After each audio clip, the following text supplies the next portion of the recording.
નમસ્કાર દર્શક મિત્રો, ગુજરાત ન્યૂઝમાં આપનું સ્વાગત છે. ચર્ચા કરી રહ્યા છે મિજાજ મતદારનો. આજે પરિણામ દિવસ છે અને પરિણામ દિવસમાં ગુજરાત, મધ્યપ્રદેશ અને બિહાર પર સૌ કોઈની નજર હતી, જેમાં બીજેપીનું પ્રદર્શન ખૂબ સારું જોવા મળી રહ્યું છે.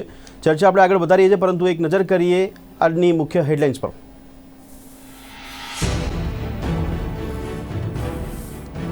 ગુજરાતની પેટા ચૂંટણીમાં ભાજપે રાખ્યો ભાજપના તમામ રંગ અને તમામ ઉમેદવારો થયા વિજય, તો સત્તાવાર જાહેરાત હજુ પણ બાકી.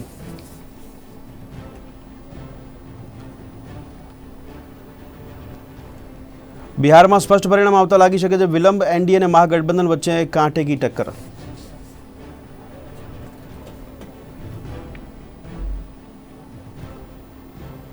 અને બિહારમાં ગમે ત્યારે પલટાઈ શકે છે બાજી. 166 બેઠકો પર મતોનું અંતર 5000થી પણ ઓછું.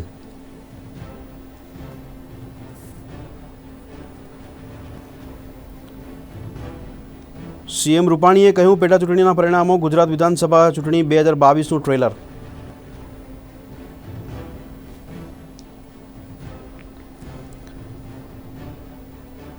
અને રાજધાની દિલ્હીમાં એર ક્વોલિટી ઇન્ડેક્સ ભયજનક સ્થિતિએ. આંતરિક કટોકટી જાહેર કરવી પડે તેવી સ્થિતિ સર્જાઈ.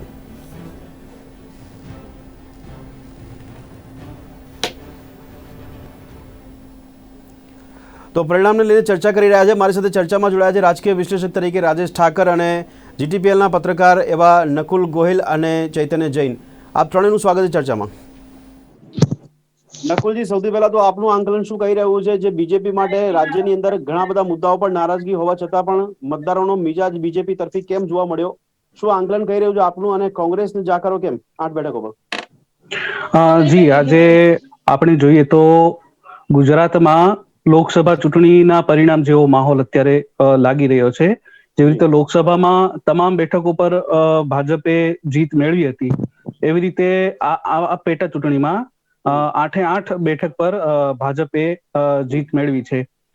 પરિણામ પહેલા જે એક્ઝિટ પોલ હતા એમાં એવું લાગી રહ્યું હતું કે 6 અને 2 થઈ શકે એમ હતું. ઘણા લોકોનું કહેવું હતું કે 6 ભાજપને મળે એમ છે અને 2 કોંગ્રેસના ફાળે જાય એમ છે. પરંતુ આ ચૂંટણી કોંગ્રેસ માટે કારમી હાર કહી શકાય એવી રહી છે. જો આ ચૂંટણીમાં જો કોઈ ફેક્ટર ગણવામાં આવે તો લોકડાઉન પછી જે કેન્દ્ર સરકારે જે આત્મનિર્ભર પેકેજ જાહેર કર્યું, ત્યારબાદ ગુજરાત સરકારે જે પેકેજ જાહેર કર્યું છે એમાં જે મતદારોને જે સીધા ખાતામાં પૈસા આપવામાં આવ્યા છે, આત્મનિર્ભર સહાય લોન આપવામાં આવી છે, પછી ખેડૂતોના પ્રશ્નો હતા, ઘણા હતા, જેના કારણે ભાજપને નુકસાન થઈ શકે એમ હતું એવા અંદાજ હતા. વિવિધ ખેડૂત આંદોલનો પણ થયા.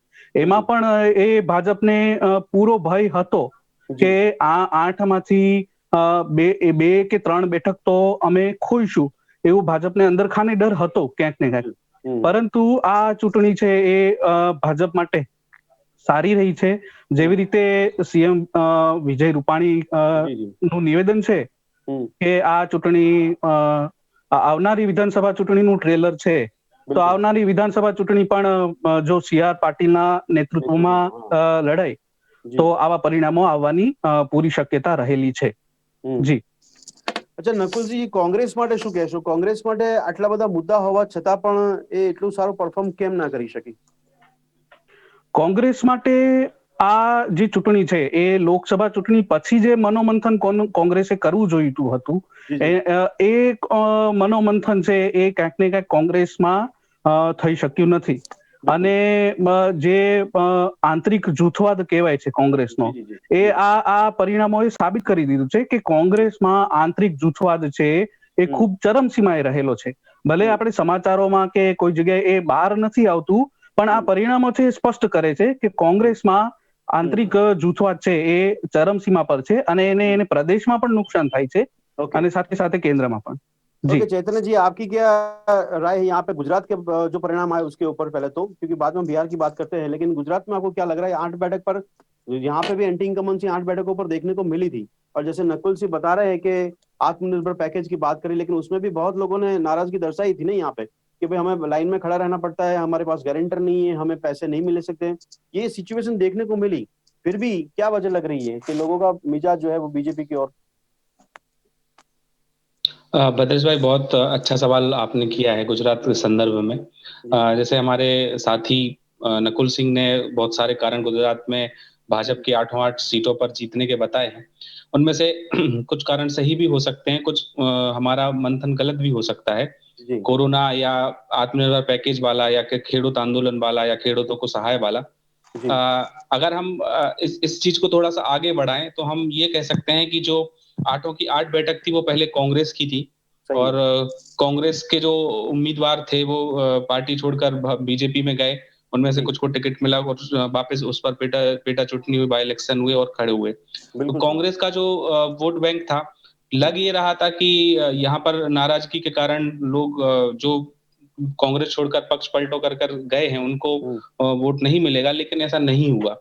असल में मतदाता के दिमाग में ये बातें हो सकती हैं कि अगर 8 बैठक कांग्रेस को दिला भी देते हैं या कांग्रेस जीत भी जाती है तो उससे उनको कुछ शायद निजी फायदा होने वाला नहीं है, क्षेत्र का विकास शायद होने वाला नहीं है, क्योंकि हम कंटिन्यू जो चुनाव हो रहे हैं उनमें ये पैटर्न देख रहे हैं कि जिसकी सरकार होती है, जो सत्ता में होता है, लोग बाय इलेक्शन में उनको जिताने की कोशिश करते हैं। उनको लगता है कि अगर बीजेपी की सरकार है और बीजेपी का उम्मीदवार ही जीतेगा तो उनके कुछ क्षेत्र के जो कार्य चल रहे हैं या जो होने वाली योजनाएं हैं, परियोजनाएं, वो अटकेंगी नहीं और वो काम आगे चलता रहेगा। सही बात है। दूसरा, कई बार मतदाता के मन में ये भी होता है कि भले कोई भी उम्मीदवार ने जो जनता के बीच रहा है, पहले से कांग्रेस के जो उम्मीदवार जनता के बीच रहे हैं, जनता के साथ गए हैं, तो उन पर भरोसा ये होता है कि भले पार्टी बदली है लेकिन उम्मीदवार हमारा ही है, चाहे वो जातिगत समीकरण हो, क्षेत्रीय समीकरण हो या उसके, क्योंकि विधानसभा स्तर पर गणित ये होता है कि जो ज्यादा से ज्यादा नेता जनता के बीच जाते हैं, मिलते हैं, उनको जनता ज्यादा उन पर विश्वास करती है। बिल्कुल तो मुझे लगता है कि ये जो समीकरण है उनमें ये समीकरण जरूर बैठता है कि जो मतदाता है उसके मन में ये कहीं ना कहीं होता है कि हमारा कैंडिडेट है, जबकि उसके सामने कांग्रेस ने जो उम्मीदवारों का चयन किया था, जैसे अमित चावड़ा ने खुद अपनी पत्रकार परिषद में इस बात को स्वीकार किया है हारने के बाद कि जो उनके उम्मीदवार थे वो कहीं ना कहीं राजनीति में या विधानसभा के चुनाव में नए थे, उनको इतना अनुभव नहीं था राजनीति का। तो ये कांग्रेस ने भी ये चीज स्वीकार किया, जबकि इसके सामने बीजेपी के उम्मीदवार मजबूत थे क्योंकि वो कांग्रेस से ही है। तो कहीं ना कहीं ये चीज भी बहुत मैटर करती है। सही बात है। राजेश भाई, સીઆર પાટીલના નેતૃત્વમાં 8 બેઠકોનું જો પરિણામ આવ્યું છે તો દિલ્હી માટે તો ફર્સ્ટ ઇમ્પ્રેશન બહુ સારી પડી ગઈ સીઆર પાટીલ, એવું આપણે માની શકીએ। અને બીજી બાબત, આની ઇમ્પેક્ટ સ્થાનિક સ્વરાજ પર શું પડી શકે છે?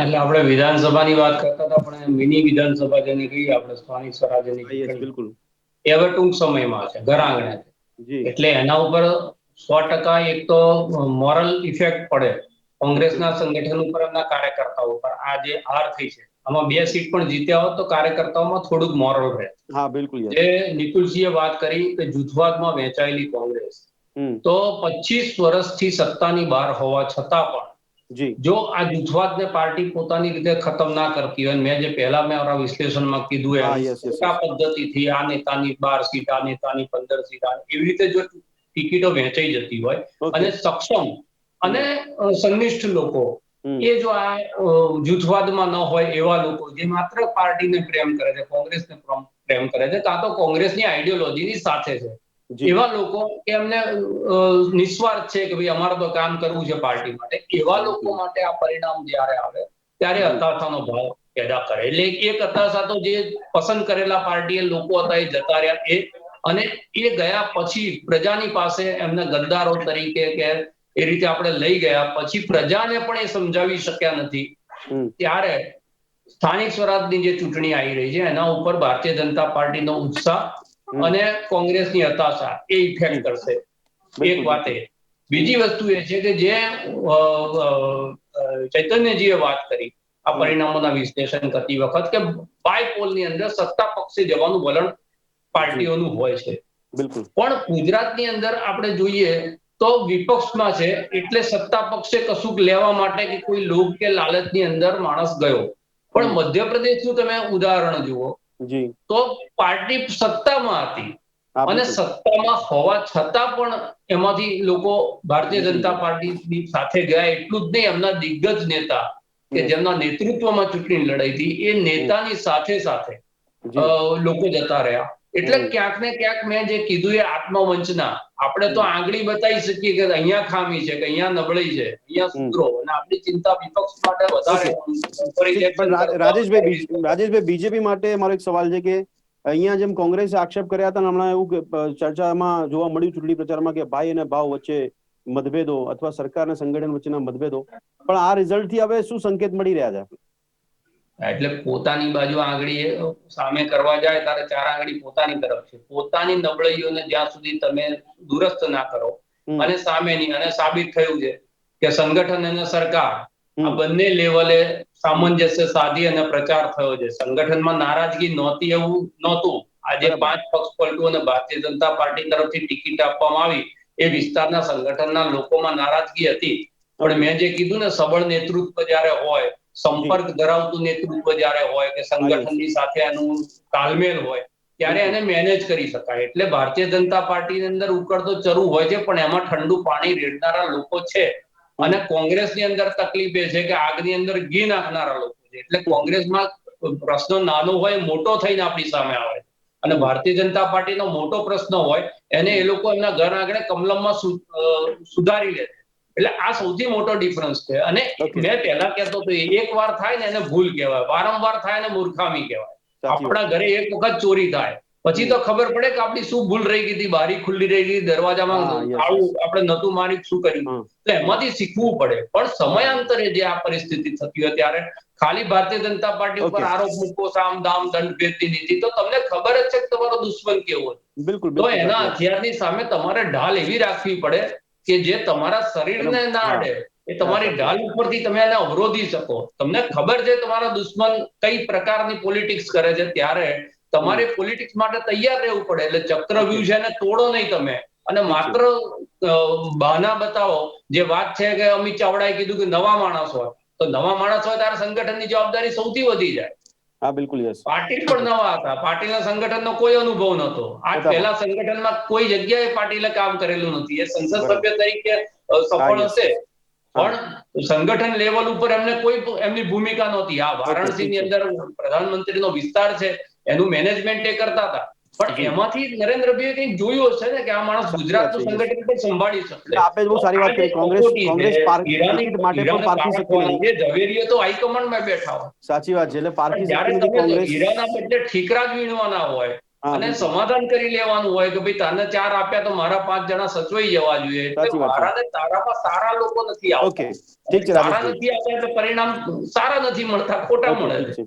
जी चैतन्य जी, बिहार के लिए अब आपका आंकलन क्या कर रहा है? अभी जो स्थिति जो देखने को मिल रही है, एग्जिट पोल के मुताबिक देखने जा रहे थे तो महागठबंधन आगे दिखा रहा था, बहुत ज्यादा आगे दिखा रहा था, लेकिन अब दोनों इक्वल लेवल पे देखने को मिल रहे नहीं, बहुत नजदीक देखने को मिल रहे हैं.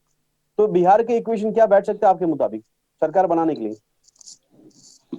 भद्रेश भाई, बिहार की स्थिति अभी तस्वीर बिल्कुल साफ नहीं है जो होनी चाहिए थी. चुनाव आयोग ने भी कहा है कि थोड़ा रात तक का वक्त, थोड़ा लंबा वक्त लग सकता है तस्वीर साफ होते होते.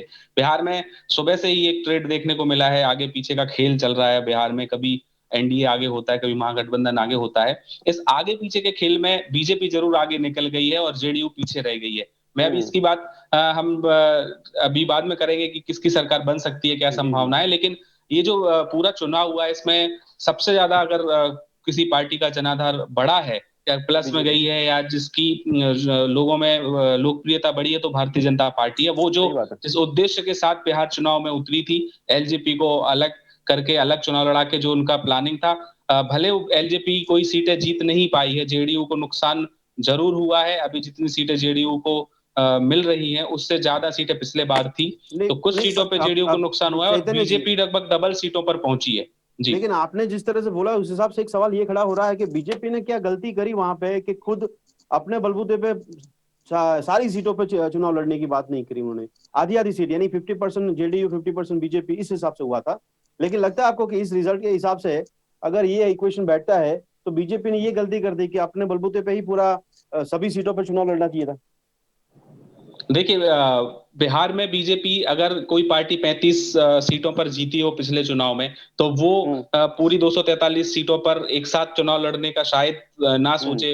नरेंद्र मोदी जी, अमित शाह जी जो चाणक्य हैं राजनीति के कहे जाते हैं, सबके दिमाग में एक बात, वहां जातिगत फैक्टर बहुत बड़ा काम करता है. बिहार में, तो ये जातिगत फैक्टर को ध्यान में रखते हुए, क्योंकि जो भारतीय जनता पार्टी का वोट बैंक है वो हमेशा सामान्य वर्ग कहा जाता है, सवर्ण वर्ग कहा जाता है। हाँ, दलित, मुस्लिम, यादव जो फैक्टर बिहार में चलता है, उस फैक्टर से शायद उनको नुकसान होता और उतनी सीटें नहीं जीत पाते। इसलिए 3.5 साल से कंटिन्यू नीतीश जी के साथ सरकार चला रहे थे, तो शायद ये दिमाग में हो सकता हो कि हम शायद अकेले लड़ेंगे तो इतनी सीटें नहीं जीत पाएंगे। लेकिन अब भारतीय जनता पार्टी को शायद लग रहा होगा, नेताओं को, कि अगर हमने अकेले चुनाव लड़ा होता तो शायद हम खुद के दम पे अपनी सरकार बना सकते थे। हालांकि ये राजनीति है और उसमें भी बिहार की राजनीति है, किस करवट उठ बैठता है राजनीति का ये कहना बहुत मुश्किल है। असमंजसताओं भरा पूरा ये चुनाव रहा है बिहार का। पिछले 1 महीने में जो आरजेडी कहीं नहीं थी, एक तरफा चुनाव माना जा रहा था, वो 1 महीने में ऐसा लगा, बीच में नीतीश जी की भी टेंशन बढ़ी रही, भारतीय जनता पार्टी के नेताओं की भी टेंशन बढ़ी रही। हालांकि जो एग्जिट पोल आए थे उसके बाद आरजेडी के और महागठबंधन के समर्थकों में, कार्यकर्ताओं में उत्साह था कि एक परिवर्तन मिल रहा है, लेकिन अभी चुनावी नतीजे आए नहीं है और जो कांटे की टक्कर देखने को मिल रही है उससे ये आसार जरूर लग रहे हैं कि शायद एनडीए सरकार बनाने में वहां सफल रहेगा। फिर भी अभी कुछ सीटें अगर कम ज्यादा होती हैं तो फिर ये ऑप्शन देखने होंगे, क्योंकि एलजेपी जो एक किंग मेकर की तरह बताया जा रहा था सुबह के रुझानों में, अब वो गेम से बाहर है, अब उसके हाथ में फिलहाल कुछ सीटें नहीं है।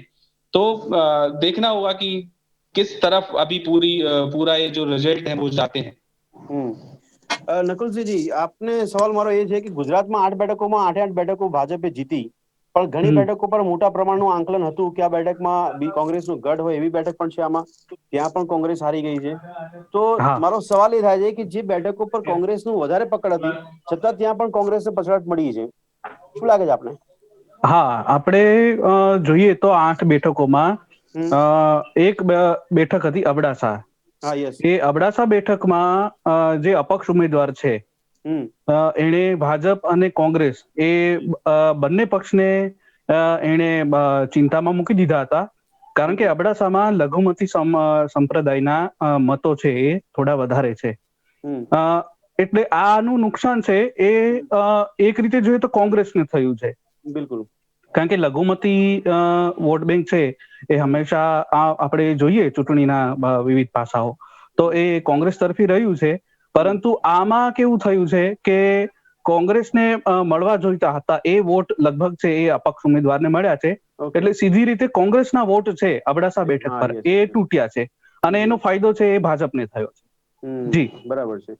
ઓકે, પણ બીજો એક સવાલ, જેમ આપણે હમણાં કીધું કે વિજય રૂપાણી જે કીધું છે કે 2022 નું ટ્રેલર છે આ, પણ મારો જે રાજેશભાઈનો સવાલ હતો, આપનું આંકલન શું કહે છે કે સ્થાનિક સ્વરાજને લઈને આની ઇમ્પેક્ટ શું પડી શકે છે? કારણ કે આના પરથી પહેલા તો સ્થાનિક સ્વરાજ જોવા મળશે, 2022 માટે હજી વાર છે, શું કહેશો?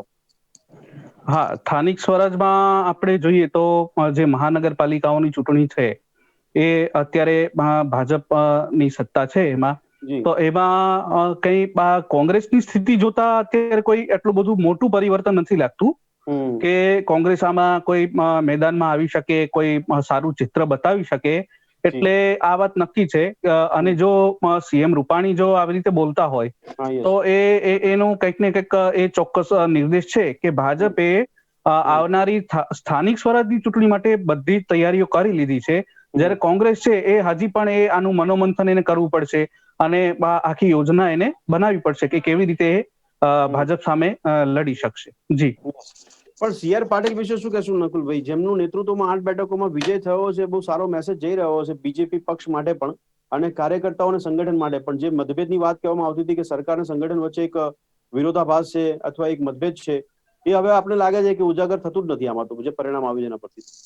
હા જી, ભદ્રેશભાઈ, આમાં એવું હોય છે કે જ્યારે પણ કોઈ ચૂંટણી હોય છે ત્યારે અમુક ફેક નેરેટિવ્સ છે ચલાવવામાં આવતા હોય છે, જેવી રીતે આ નેરેટિવ ચાલ્યો હતો કે ભાઉ અને ભાઈ એ બંને વચ્ચે મતભેદ છે, પણ હકીકતે કોંગ્રેસમાં જેટલા બધા મતભેદ છે એ આપણે આ પરિણામ જોઈ શકીએ છીએ। એટલે આને હું કોઈ વધારે મહત્વ નથી આપતો। જે કોંગ્રેસનું આ જે એક અભિયાન ચાલ્યું હતું, ખુદ પ્રદેશ પ્રમુખ ચાવડા છે એ પણ કહેતા હતા, એમના પ્રભારી છે રાજીવ સાતવ, એમના મોઢે પણ ઘણીવાર વાતો આવી છે કે ભાઈ અને ભાવમાં મતભેદ છે, પણ ભાઈ અને ભાવમાં જે મતભેદ જેવું કંઈ દેખાતું નથી અને એ પરિણામ છે એ સ્પષ્ટ કરે છે અને મતભેદ કોંગ્રેસમાં છે એ પણ આ પરિણામ છે એને बताવી દીધું છે। जी ओके चैतन्य जी, बिहार में अभी आपने जैसे बात बताई उस हिसाब से आरजेडी और बीजेपी के बीच में ज्यादा से ज्यादा ये जंग देखने को मिल रहा है अपने को, लेकिन यहाँ पे जेडीयू को नुकसान हुआ है तो कांग्रेस भी इतना कुछ काफी अच्छा प्रदर्शन नहीं कर पाई है।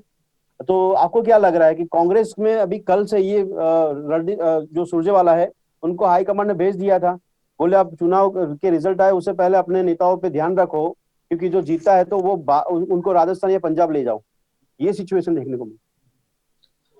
देखिए कांग्रेस वैसे भी जो माहौल चल रहा है पिछले कुछ समय से, भले कांग्रेस अपने समय में इस तरीके की राजनीति करती रही है, लेकिन पिछले कुछ समय से जिस तरीके से मध्य प्रदेश में जो हुआ, राजस्थान में जो हुआ, सचिन पायलट नाराज हो गए थे, विधायकों को उधर किया गया, गुजरात में भी राज्यसभा के चुनाव के समय हुआ, तो कांग्रेस जो जिस तरीके की राजनीति देख रही है, गोवा उदाहरण है, कर्नाटक उदाहरण, बहुत सारे उदाहरण है देखने के लिए। तो कहीं ना कहीं कांग्रेस के मन में जब एग्जिट पोल आए तो ये जरूर हुआ कि हमारे जितने भी विधायक हैं जो जीत सकते हैं, जिनमें जो चुनाव लड़े उन सबको सेफ जगह कर दिया जाए, क्योंकि अगर 5 से 10, 15, 20 सीटों, अभी तो 28 के 27 सीटें मध्य प्रदेश से खाली हो गई थी। अब ये अलग बात है जो अभी चर्चा में आई थी कि कांग्रेस को अपने संगठन पे अंदर संगठन पे विचार करना चाहिए, लेकिन मैं इसमें एक चीज भी कहना चाहता हूँ कि अगर किसी व्यक्ति की महत्वाकांक्षाएं होती हैं और वो पार्टी के साथ गद्दारी करता है, किसी में व्यक्ति को खुद मुख्यमंत्री बनना हो, कोई मंत्री बनना हो, कोई पद चाहिए और संगठन उसे ना दे रहा हो, तो उसको संगठन और उनके बीच समन्वय बिठाना भी उसका काम होता है, राजधर्म उसको निभाना उसका काम होता है। लेकिन फिर भी अपनी महत्वाकांक्षाओं की वजह से अगर वो किसी पार्टी के साथ, कोई भी व्यक्ति किसी भी पक्ष का जाता है तो जनता के साथ तो उसने धोखा किया ही है, किसी के साथ धोखा किया हो या ना किया हो। तो जो बिहार में कांग्रेस के मन में ये बात थी, कांग्रेस ने जरूर इस तरीके से अपने विधायकों को अलग, जो उम्मीदवार थे उनको अलग रखने की वो एक पड़ताल की थी, एक कोशिश की थी कि उनको अलग ले गए थे। लेकिन जो आप बात कर रहे हैं कांग्रेस की, कांग्रेस बिहार में 95 से, शायद मुझे याद है 95 में 29 सीटें कांग्रेस की थी पिछले चुनाव में। उसके बाद से कांग्रेस की 29 से कभी आगे बढ़ी ही नहीं है बिहार में। तो कांग्रेस जैसे भी अपना देश में जनाधार खो रही है और उससे उम्मीद ये करना कि उसकी और ज्यादा सीटें बिहार में मिलेगी, वो उसको नहीं है। लेकिन महागठबंधन में जरूर उसको आरजेडी के साथ फायदा होता दिख रहा था और उनको लग रहा था कि वो सरकार बनाने में सफल हो जाएंगे बिहार में। इस लिहाज से एक कदम उठाया गया है शायद। ओके, तो दर्शक मित्रों, ये चर्चा જે કરી રહ્યા છે તે સમયે હજી બિહારમાં મતગણતરીની પ્રક્રિયા હાથ ધરવામાં આવી રહી છે અને હજી ચિત્ર સ્પષ્ટ થયું નથી, પરંતુ થોડાક સમય બાદ ચિત્ર સ્પષ્ટ થવાની શક્યતા જોવા મળી રહી છે કે બિહારમાં સરકાર કોની બને છે, એનડીએ સરકાર બનાવે છે કે ગઠબંધનની સરકાર બની શકે છે કેમ। આ ચર્ચાને અહીંયા સમાપ્ત કરી, આ ચર્ચામાં પ્રણય ભાગ લીધો તે બદલ આપનો ખૂબ ખૂબ આભાર। ધન્યવાદ। તો દર્શક મિત્રો, ચર્ચાની શરૂઆત જ્યારે આપણે કરી ત્યારે પણ કહેવામાં આવ્યું કે મતદાનનો આ ગણતરીનો દિવસ છે, આજે પરિણામનો દિવસ પર ચર્ચા આખા દિવસમાં ચાલી રહી છે। આ ચર્ચાને જ્યારે અહીંયા સમાપ્ત કરીએ ત્યારે ફરી એકવાર નજર કરી લઈએ અત્યારની મુખ્ય હેડલાઇન્સ પર।